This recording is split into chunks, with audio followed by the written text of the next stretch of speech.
آج ہم بات کریں گے پاکستان کی جو لیبر فورس باہر جا رہی ہے اس کے بارے میں. ابھی ریسنٹلی جی سی سی گلف کوآپریشن کونسل نے گورنمنٹ آف پاکستان سے ایک فارمل کمپلین لانچ کی ہے، جس میں بتایا گیا ہے کہ جس میں انہوں نے کمپلین کی ہے کہ پاکستانی جو ہے وہ بیمار لوگ ہیں جو جانے والے ہیں، اس میں کافی لوگ جو ہے جا کے بھیک مانگتے ہیں، سیفٹی گیئر نہیں یوز کرتے لائک ہیلمٹس، اور دوسری بات یہ ہے کہ وہ انسٹرکشنز کو بھی فالو نہیں کرتے. یہ کمپلین نہ صرف جی سی سی بلکہ عراق جیسے کنٹری نے بھی کی ہے. جی سی سی میں 6 کنٹریز شامل ہیں، جس میں kingdom of Saudi Arabia, United Arab Emirates, Kuwait, Bahrain, Qatar اور عمان ہے. عراق کی جو کمپلین ہے اس میں یہ ہے کہ یہاں سے جو زائرین جاتے ہیں وہ وہاں سے واپس نہیں آتے، مزاروں پہ بیٹھ جاتے ہیں، وہاں بھیک مانگنا شروع کر دیتے ہیں اور پھر کوشش کرتے ہیں کسی دوسرے کنٹریز کی طرف جانے کی. اور یہ ایک سیریس میٹر ہے. دوسری بات، پاکستانی ایک اور چیز کرتے ہیں کہ جب یہ دوسرے کنٹریز میں جاتے ہیں تو وداؤٹ کنسنٹ، کسی کی مرضی کے بغیر پکچرز بناتے ہیں. خاص طور پہ جب یہ بیچ پہ جاتے ہیں اور وہاں پہ کچھ اسکینڈلی کلیڈڈ ویمن کو دیکھتے ہیں جو اپنے سوئم سوٹ میں ہوتی ہیں، یا وہ یہ سمجھتے ہیں کہ پاکستان میں ایسی ڈریسنگ جو نہیں دیکھنے کو ملتی، بہت کم دیکھنے کو ملتی ہے، تو بغیر کنسنٹ کے ان کے ساتھ پکچرز بناتے ہیں. ایون کہ میننکوئنگ یعنی جو مارکیٹ میں ڈمیز رکھی رہتی ہیں ان کے ساتھ بھی پکچرز بناتے ہیں، اور آئی ڈونٹ نو وہ پاکستان میں کیا شو کروانا چاہتے ہیں، فوراً اس پکچرز کو وہ فیس بک پہ بھی ڈال دیتے ہیں. اس کی بھی بہت زیادہ شکایت کی ہے کہ یہ ان انیتھیکل ہیبٹس میں پاکستانی بہت زیادہ شامل ہیں، اور انکلوسیوٹی بھی نہیں ہے ان میں. لائک پاکستانی جب وہاں جاتے ہیں تو آپ غیر مسلمس کو تو چھوڑیں، وہ پاکستانی یعنی وہ شیعہ کے ساتھ بھی کام کرنا پسند نہیں کرتے، قادیانی کے ساتھ کام کرنا بھی نہیں پسند کرتے، اور دوسرے ملک کی پالیسیز کو بہت سیویئرلی کرٹیسائز کرتے ہیں، اور اتنا کرٹیسائز کرتے ہیں کہ ایک پروپیگنڈا بن جاتا ہے ان کنٹریز کے لیے، اور sometimes it caused embarrassment to those countries. ابھی ایک کنٹری میں ایک مندر کا افتتاح ہوا تھا، پاکستانیوں نے اس پہ بہت زیادہ کرٹیسائز کی تھی. اسی طرح سعودی عرب میں میوزیکل نائٹ شو ہوئی تھی، اس پہ انہوں نے کرٹیسائز کیا. تو اب وہاں کی گورنمنٹ نے کہا ہے کہ یہ جو پروپیگنڈا کرتے ہیں، اب اکانومی کے لیے اب ہر کنٹری میں بہت زیادہ لبرل ویلیوز فلورش ہو رہی ہیں، تو وہ یہ کوشش ہے ان کی کہ ہر ریلیجن کو، ہر نیشنالٹی کو جو ان کی ضروریات ہیں ان کو کیٹر کیا جائے. تو پاکستانیوں کی بہت زیادہ یہ کمپلین ہے. پھر وہاں جانے کے بعد میں آپ کو ایک بات بتاتا ہوں، کچھ چیزیں جو میرے ساتھ ہوئی ہیں، جو میں نے پرسنل ایکسپیرینس کی ہیں. Like couple of years ago, یا شاید 3-4 سال ہو گئے، میں بحرین جا رہا تھا. تو میری ٹورنٹو کی فلائٹ تھی ویا بحرین.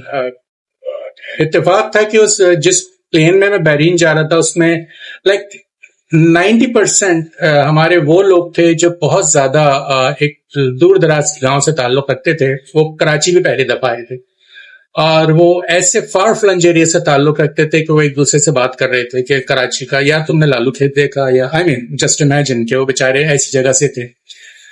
جب پلین نے فلائی کرنا شروع کیا اور ایئر ہوسٹس آئی ہے، تو انہوں نے جو ایئر ہوسٹس کے ساتھ بدتمیزی کی اور اس کو انہوں نے امبیرس کیا ہے. So it was a matter of shame for all of us. ایک میں تھا اور ایک میرے ساتھ ایک لوگ اور تھے جو کینیڈین تھے یا کسی اور نیشنلٹی کے تھے. تو انہوں نے بہت زیادہ امبیرس کیا پاکستانیوں نے، اور ایسی حرکتیں کی کہ میں اس وقت بیان نہیں کر سکتا. ایک اور میں آپ کو بات بتاؤں کہ میں ٹورنٹو میں جب پولیس میں تھا، ٹی پی ایس میں، تو میرے انڈر میں کچھ بلڈنگز تھیں. اس میں ایک بہت فیمس بلڈنگ 90 ایگلنگٹن ایسٹ تھی. 90 ایگلنگٹن ایسٹ میں جب ایک پریئر ہال بنا تھا جہاں پہ تھا کہ آپ جا کے پرے کریں گے، لیکن ایک دن جب میں اپنی پیٹرولنگ پہ تھا، میں نے جب ایمرجنسی ڈور کھولا تو بوم، پیچھے کوئی نماز پڑھ رہا تھا. تو میں نے ان کو بتایا کہ آپ نے بہت بڑا رسک لیا ہے، کیونکہ اگر فائر الارم ایکٹیویٹ ہو جاتا ہے اور فائر انجن آتا ہے تو پھر اگر کسی ریزن کے بغیر آئے، ہیومن ایرر سے آئے، تو فائر انجن کو پیسے دینا پڑتے ہیں جو بہت بھاری پیسے ہوتے ہیں. بٹ انہوں نے مجھے لائک اس بات کو سیریس نہیں لیا. تو اینی وے کچھ عرصے بعد ان کو ریموو کر دیا گیا، ان کی اسی عادت کی وجہ سے کہ وہ مختلف جگہوں پہ جا کے پریئرس کرتے تھے، جبکہ پریئر روم موجود تھا وہاں پہ.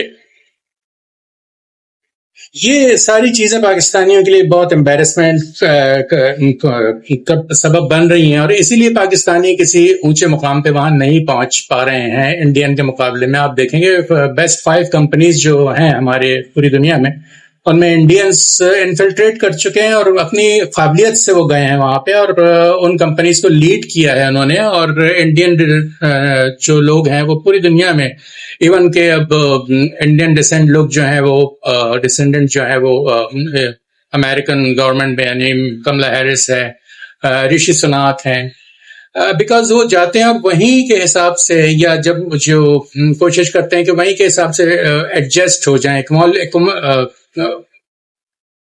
پوری طرح بلینڈ ہونے کی کوشش کرتے ہیں سوسائٹی میں. انفارچونیٹلی پاکستانیوں کے ساتھ یہ نہیں ہے. پاکستانی دوسرے کنٹریز میں بھی جا کے کوشش کرتے ہیں کہ ان کو اپنی طرح بنائے. You have nothing to show کہ وہ آپ کی طرح بنے. لائک نیوزی لینڈ میں جب کچھ ہوا تو جیسنڈا آرڈن کو انہوں نے مشورہ دیا کہ آپ ہمارا ریلیجن قبول کر لیں. اینی وے، تو یہ ساری چیزیں جو ہیں پاکستانیوں کے لیے بہت زیادہ امبیرسمنٹ کا سبب بن رہی ہیں، اور اس کی وجہ سے ہمارے ملک کے لوگوں کی جو ڈیمانڈ ہے وہ ڈراسٹیکلی ڈاؤن ہو رہی ہے. اور اس کے بعد جی سی سی نے یہ کہا ہے کہ ہم زیادہ تر لوگ جو ہے لیں گے وہ ایون افریقن کنٹریز سے لیں گے، اور وہ پاکستانی لوگوں کا جو کوٹا ہے شاید وہ کم بھی کر دیں. اور خاص طور پہ انہوں نے یہ کہا ہے we are watching on your social media. تو سوشل میڈیا پر پوسٹ کرنے سے پہلے سوچ لیجئے یو آر نتھنگ، رائٹ؟ آپ کسی کو بھی کرٹیسائز نہیں کریں. ہر شخص اپنی آزادی کے ساتھ، وہ کنٹریز بہت پاورفل ہیں، وہ پیسے والے کنٹریز ہیں. اگر ان کنٹریز نے آپ کو جاب دینا چھوڑ دی تو پاکستان میں تو جابس ہیں ہی نہیں. کیا ہوگا؟ آپ کے پاس کوئی اور راستہ نہیں ہے. شاید بھوکے مر جائیں گے پاکستانی اگر سعودی عرب یا ان کنٹریز نے کوئی سخت ایکشن لے لیا. 2023 میں ایٹ لیسٹ 860,000 لوگوں نے پاکستان کو چھوڑا، جس میں سے 46,000 ہائی کلاس پروفیشنلز تھے. Engineers, doctors, I T specialist, nurses, بہت ہائی کلاس پروفیشنل تھے 46,000. اور یہ ایک بہت زیادہ برین ڈرین پاکستان کے لیے ہوا ہے. یعنی جتنے بھی جینیس مائنڈس ہوتے ہیں they are not willing to stay in Pakistan, کیونکہ پاکستان کی جو صورتحال ہے وہ بہت زیادہ خراب ہے. اور پاکستانی جو ہے وہ اپنی ہیبٹس کو بھی صحیح کرنے پہ نہیں ہیں کہ وہ اپنی ہیبٹس صحیح کر لیں، اور جس کی وجہ سے دوبارہ گلف کنٹریز والے جو ہے ان کو جاب دینا شروع کر دیں. اب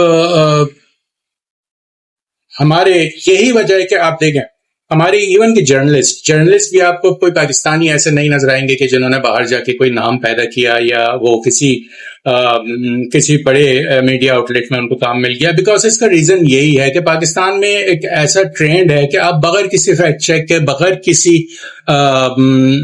ریسرچ کے، آپ فوراً ایک جو ٹرینڈ ہے کہ جی نیوز بریک کرنے کا، اور سب سے پہلے جو نیوز بریک کرتے ہیں 80% میرے پاس یہ ریسرچ ہے کہ اس میں جو فیکٹ ہوتے ہیں وہ ٹوسٹڈ ہوتے ہیں. تو اسی لیے پاکستانی بہت زیادہ پرابلم ہے. میں نے یہ بھی دیکھا ہے کہ جب یہ پاکستانی ہمارے ہائی کلاس پروفیشنل وہاں جاتے ہیں تو وہاں جانے کے بعد ان کو ہارڈ جابس کرنا پڑتی ہیں. میں نے فیڈرل پبلک سروس کمیشن کے پوزیشن ہولڈرز کو دیکھا ہے کہ انہوں نے یہاں پہ گورنمنٹ جاب بھی کی تھی. وہاں جانے کے بعد وہ ڈالر اسٹور پہ کام کر رہی تھی وہ لڑکی، اور اس کے بعد وہ ایون کے صفائی کا کام، جینیٹوریل ورک بھی کرنا پڑتا ہے، وچ از ناٹ بیڈ. بٹ میں آپ کو صرف ایگزامپل دے رہا ہوں. ہمارے آرم فورسز کے ایک آفیسر ہائی رینکنگ وہ آتے ہیں، وہ وہاں پہ پیزا ڈیلیور کرتے ہیں. سمر ٹائم وہ وہاں گزارتے ہیں، ونٹر ٹائم میں وہ پاکستان واپس آ جاتے ہیں. اس بہت زیادہ ہمارے ہائی کلاس پروفیشنل ہیں، اور پھر ان میں یہ بھی ہوتا ہے کہ جب وہ وہاں جاتے ہیں اور کوئی اور جاب میں ان کو پیسے ملنا شروع ہو جاتے ہیں، پھر وہ اپنی جو پڑھائی ہے وہ اس کو اگنور کر دیتے ہیں، اور پھر وہ اسی اور جاب میں اپنی لائف کیری آن کرتے ہیں، جس کی وجہ سے پاکستانی ہمارے جو کمپیٹیٹرز ہیں انڈین ہیں اس سے بہت زیادہ پیچھے ہیں، اور صرف اس لیے کہ جانے کے فوراً بعد وہ صرف ایک چیز پہ توجہ دیتے ہیں کہ وہ پیسہ کمائیں، اور وہ اپنی جو اسکلز ہوتی ہے، اپنی جو ایجوکیشن ہوتی ہے اس کو اپ گریڈ نہیں کرتے۔ پاکستان کی اوورسیز فاؤنڈیشن جو ہے اس کے مطابق تقریباً 9 ملین پاکستانی جو ہے اس وقت باہر کے ملکوں میں ہیں، اور آپ یہ سمجھ لیں کہ ہر شخص، ہر انڈیویجول جو ہوتا ہے وہ اپنے ملک کا ایمبیسڈر ہوتا ہے۔ تو جب آپ جائیں تو جانے کے بعد کوشش یہ کریں کہ ایک اچھی وہاں کی اسکلز لیں، تعلیم لیں، اپنے جو پروفیشن ہے اس کو اپنے اپ گریڈ کریں تاکہ آپ کو آگے موقع ملے، کیونکہ ہماری گورنمنٹ تو یہ کرتی ہے۔ ابھی انہوں نے ریسنٹلی کیا کیا کہ جو لیبر ویزا ہے یو اے کے لیے، اس پہ بھی انہوں نے جو ڈیوٹی ہے وہ بڑھا دی۔ تو پاکستانی گورنمنٹ تو اب کوشش یہ کر رہی ہے کہ they are trying to make money out of every problem. اگر آپ کسی پرابلم میں تو اس پہ بھی ٹیکس لگا کے آپ کے پیسے بنا رہا ہے۔ So forget about government of Pakistan, آپ صرف یہ کریں کہ اپنی اسکل اچھی کریں، بھیک نہیں مانگیں، اور یہ جو بڑی ان ایتھیکل اور بڑی مس ڈیمینر کی چیزیں ہیں کہ کسی کی تصویر بنا لی اور ایئر ہوسٹس سے بدتمیزی کر دی آپ نے جا کر، تو ایسا نہ کریں۔ بہت سے لوگ ہیں عمرے اور حج کے لیے جاتے ہیں یہاں پہ، تو ان کو بہت اچھا سمجھا جاتا ہے، لیکن وہاں جا کے اب وہ وہاں بھی یہ کرتے ہیں کہ مسجدوں میں بیٹھ گئے بھیک مانگ رہے ہیں۔ تو ایک بھکاری نیشن کی طرح تو پاکستان کو پروپیگیٹ نہیں کریں۔ ایک اچھی پاکستان کی جو آپ پاکستان کو ریپرزینٹ کر رہے ہیں کسی دوسرے ملک میں، تو آپ اپنا کیریکٹر ایسے رکھیں کہ پاکستانیوں کا تھوڑا سا امیج جو ہے واپس آئے، یا پاکستانی کسی بہتری کی طرف، پاکستانی اچھی قوم کے نام سے جانے جائے۔ Thanks for watching.